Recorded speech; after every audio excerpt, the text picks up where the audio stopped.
Bueno, ahora me voy a referir, para poder ejemplificar, digamos, estas diferencias entre los enfoques cualitativos y los enfoques cuantitativos, a los esquemas que, digamos, grafica Sampieri en su texto, de respectivamente a ambos enfoques.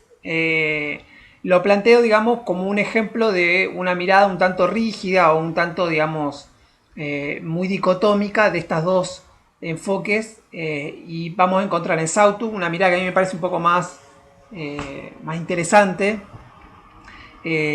acerca de esto, ¿no? Eh, el proceso metodológico, entendido de manera cuantitativa, Sampieri plantea que la fase uno es una idea, luego de la fase, pasamos a la fase 2 que es el planteamiento del problema, fase 3 que es la revisión de la literatura y desarrollo del marco teórico, fase 4 visualización del alcance del estudio, fase 5 elaboración de la hipótesis y definición de las variables, fase 6 desarrollo del diseño de investigación, fase 7 definición y selección de la muestra, fase 8 la recolección de los datos, fase 9 análisis de los datos, fase 10 elaboración del reporte y resultados. Brevemente me refiero a algunas de las cuestiones. La idea es el punto de partida, digamos. Acá fíjense que en este enfoque más metodológico, no tanto del conocimiento científico como era en Klimovsky, o sea, del método científico en general, sino del enfoque de una mirada sobre el método científico, que coincide en gran parte sobre esta, digamos, coincide con la otra perspectiva, nada más que lo otro es más planteado en general para la ciencia y esto es planteado, digamos, para la cuestión, digamos, del proceso metodológico de la investigación en ciencias sociales. Tenemos el punto de partida de la idea. Es interesante el punto de la idea de reemplazar a la idea de las observaciones intrigantes, porque la idea es mucho más abarcativa e incluye nuestra mirada. O sea, nosotros tenemos una idea general, todavía muy vaga, acerca de la investigación. Eso se tiene que formular como problema, o sea, tiene que adquirir la forma de un problema. Para que podamos, o sea, una vez que adquiere la forma de problema en cuanto tal, que después vamos a ver que tanto la idea como el problema implican ciertas cuestiones, digamos, teóricas, pero por ahora dejémosla de lado. Para adquirir la forma de un problema, digamos, ya adquirir la forma de un problema delimita en cierta medida una cuestión disciplinar, ¿no? Y ciertas cuestiones teóricas. Pero al mismo tiempo, para poder ampliar esto, hay que ir hacia la revisión de la literatura y el desarrollo del marco teórico, que acá está entendido marco teórico como una etapa del proceso de investigación un tanto separada de la idea. Fíjense que en la idea más kuhniana, en la perspectiva de los paradigmas, que es como la de Sautul plantea, con la cual yo adhiero más, el paradigma, o sea, es decir, la teoría impregna todo el proceso metodológico. En cambio acá pareciera que uno puede tener una idea, después articula esa idea como un problema y en una tercera etapa o tercera fase ese problema se relaciona con un marco teórico que es externo a la idea. Este planteo tiene algunas debilidades, digamos, como argumento, ¿no? Que ya hemos discutido. Pero bueno, es importante destacar esta idea de la revisión de la literatura. O sea, yo cuando tengo un problema tengo que ver que efectivamente haya una literatura sobre el tema. ¿Cuál es la literatura que hay sobre el tema? O sea, literatura me refiero a literatura científica, ¿no? ¿Cuál es la literatura científica que hay sobre el tema? Si se escribió, si no se escribió, cuáles fueron los problemas. Puede ser que lo que yo encuentro como una idea y como un problema en realidad sea ya algo que esté resuelto y mi punto de vista no aporta nada nuevo. Entonces, a partir de la revisión de la literatura y el marco teórico surge la relevancia. La relevancia tanto en términos de conocimiento científico, ahí está la relación con el marco teórico, y la relevancia también en términos, digamos, de la relevancia social, digamos, ¿no? La fase 4, la visualización del alcance del estudio, o sea, hacia dónde me voy a dirigir, cuáles son los límites, digamos, de lo que me voy a dedicar. Elaboración de la hipótesis se entiende, digamos, como la producción de hipótesis metodológicas que tienen que ver con el marco teórico, pero al mismo tiempo también tienen que ver con la formulación del problema.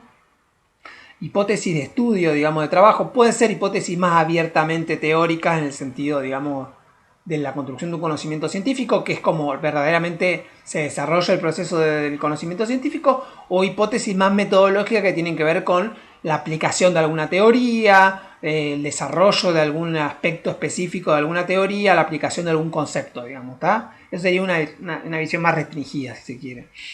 Y las variables que nos permiten, digamos, justamente pensar qué tipo de investigación, ¿no? Supónganse que yo tengo que trabajar sobre una población juvenil, bueno, tengo que ver, las variables van a implicar qué tipo, después de preguntas, qué tipo de observación voy a producir sobre esas. Si yo trabajo sobre sexualidad, o si trabajo qué sé yo, sobre violencia, o si trabajo sobre conflictos, si trabajo sobre conflictos territoriales, ambientales, o sea, depende del marco teórico, van a ser las variables, las preguntas que yo voy a hacer en el proceso de investigación.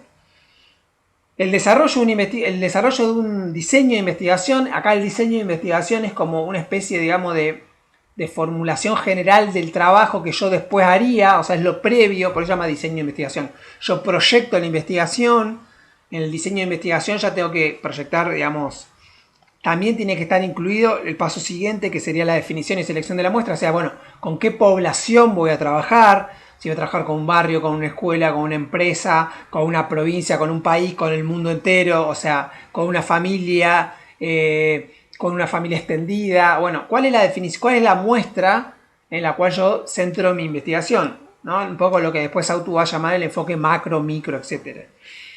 La selección de la muestra, es decir, cómo construyo, digamos, qué varía. Fíjense que estamos en un enfoque cuantitativo, entonces la muestra ya implica, digamos, un tratamiento estadístico de esa población que yo voy a hacer. La recolección de datos, o sea, cómo voy a desarrollar las herramientas para recolectar datos. El análisis de esos datos, que es posterior a su recolección. Y finalmente la elaboración de un reporte. Fíjense que acá está todo estructurado, pensado para la obtención de datos. Y dato entendido como comprendido como la construcción, digamos, no, aunque no hable de construcción Sampieri, o no estaría de acuerdo tal vez, como la producción de un dato estadístico, ¿no? El enfoque cuantitativo es un enfoque básicamente estadístico para acercarse a los problemas. En cambio, también en Sampieri vamos a encontrar un segundo esquema, que es donde el marco teórico y digamos, está dentro de la literatura, y hay un ida y vuelta, un proceso de ida y vuelta permanente en esta producción, digamos, de conocimiento. Entonces, este proceso de ida y vuelta de construcción del conocimiento va a ir permanentemente entre la idea y el planteamiento del problema, pero una vez que el planteamiento del problema esté, va hacia la literatura y construye una relación con la literatura existente, con literatura científica, del tema, ¿no? Del tema o de la idea. Entonces, al ir y volver, también eso ayuda a precisar el tema, digamos, no es tan estructurada como la investigación cuantitativa. Acá se busca, digamos, precisar un tema, el tema se va precisando a partir de su relación con la construcción del objeto, es un proceso de ida y vuelta entre la teoría y la aproximación metodológica, ¿no? Hay un planteamiento del problema y también hay una aproximación inicial al campo de estudio que me permite redefinir mi objeto. Es decir, si yo tengo una idea de cómo tratar la violencia, bueno, si yo voy al campo y encuentro, digamos, que mi idea previa o las investigaciones previas no son insuficientes, puedo redefinir mi objeto de estudio, ¿no? La fase 4 sería, digamos, voy prefigurando o desarrollando un diseño de todo el estudio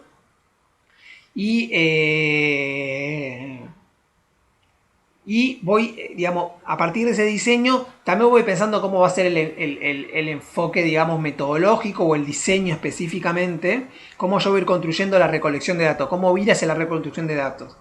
Las fases son las mismas, lo que cambia, ¿no? Después está la recolección de datos, el análisis de datos y por último la interpretación de los resultados y la elaboración de los resultados. Las fases son las mismas, lo que se modifica sustantivamente en la visión de Sampieri, que yo creo que no está mal. ¿Cuál es la diferencia que yo tengo? Que yo creo que es lo que Sampieri concibe para el proceso cualitativo, también es para el proceso cuantitativo. Lo que pasa es que la diferencia por ahí es una cuestión de orden cronológico. O sea, yo lo que puedo ajustar en un proceso cualitativo, en la relación entre los avances de la investigación, la literatura de referencia y la propia práctica de la investigación, es un proceso que se retroalimenta simultáneamente.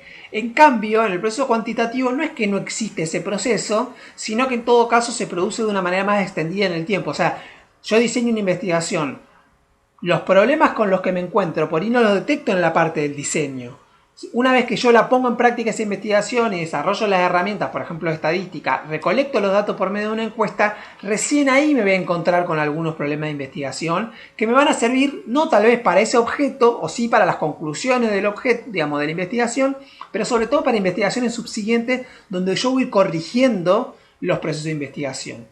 Entonces, la idea de que el proceso de investigación, digamos, es como yo pienso un problema y después aplico una fórmula y lo resuelvo, para bien o para mal, esa rigidez, digamos, del proceso cuantitativo no es que no sea cierta, pero también esa rigidez tiene una retroalimentación que la flexibiliza en un proceso más extendido en el tiempo. Que en el proceso cualitativo, por las características del proceso cualitativo, yo las puedo hacer en el propio momento del proceso de investigación. Lo que yo quiero remarcar es ese énfasis en que esa rigidez es bastante objetable, digamos, si lo pensamos en términos epistemológicos, si lo pensamos en el diseño chiquitito de una investigación, puede ser que aparezca como más rígido el proceso metodológico. Pero siempre el proceso metodológico se va corrigiendo a partir de la propia investigación, inclusive en el proceso cuantitativo. Es decir, inclusive los resultados de la investigación me hacen pensar nuevos métodos, nuevas formas de experimentación. O sea, sobre el problema de que no sé, de la observación de los astros era insuficiente, digamos, con las herramientas que había en la Edad Media, también la modernidad inventó el telescopio. Entonces, en ese proceso, digamos, y con la invención del telescopio, le permitió ver la óptica de una manera diferente. Y la óptica le permitió al mismo tiempo pensar la relación con la física de manera diferente. Y así la técnica, la metodología, la experimentación también retroalimenta la teoría de una manera mucho más rica que esta idea metodológica de lo cuantitativo, digamos, como de una manera rígida. O sea, también los resultados de los procesos cuantitativos me llevan a pensar nuevas metodologías. Y ese proceso de retroalimentación también sucede, digamos, en la práctica cuantitativa. Pero en la práctica cualitativa tal vez lo que hay es que ese proceso se produce de manera más simultánea, ¿no? De una manera más in situ, digamos. Yo puedo ir corrigiendo mi herramienta. Básicamente, para que quede claro, la herramienta central en el proceso metodológico cuantitativo es la encuesta y la herramienta central en el proceso metodológico cualitativo sería la entrevista en profundidad. Esa división tan tajante yo creo que es más normativa que constitutiva de los objetos de estudio. Y en todo caso, la evolución de las propias ciencias sociales lo que propone es una aproximación mixta, o bien en diseños mixtos, o bien en una aproximación interdisciplinaria o multidisciplinaria o transdisciplinaria a un mismo objeto de estudio, tener distintas aproximaciones.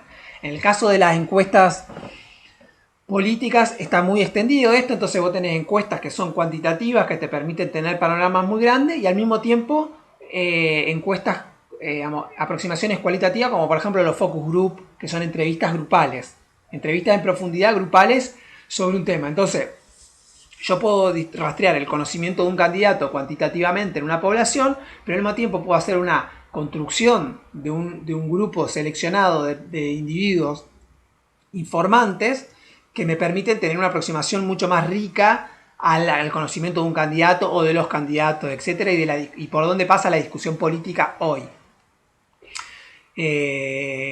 Entonces, me parece interesante tener en cuenta estas dos cuestiones. Bueno, hago un corte para que no quede tan largo.